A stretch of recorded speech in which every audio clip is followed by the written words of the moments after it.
తిరుమలలో చిరుత సంచారం మరోసారి తీవ్ర సంచలనం రేపుతోంది. తిరుమల శిలాతోరణం వద్ద గురువారం సాయంత్రం చిరుత సంచరిస్తున్నట్లు భక్తులు గుర్తించారు. చిరుతను చూసిన భక్తులు ఒక్కసారిగా తీవ్ర భయాందోళనకు గురయ్యారు. వెంటనే పక్కనున్న వారికి చెప్పడంతో వారు కూడా అలర్ట్ అయ్యారు. ఇక చిరుత సంచారానికి సంబంధించిన సమాచారాన్ని భక్తులు తిరుమల తిరుపతి దేవస్థానం అధికారులకు తెలియజేశారు.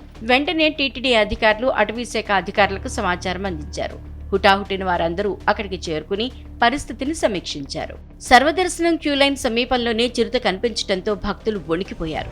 కాగా శిలాతోరణం దగ్గర ఉన్న కొండపై రాజసం ఒలకబోస్తూ కూర్చున్న చిరుత ఫోటో, వీడియో వైరల్ గా మారింది.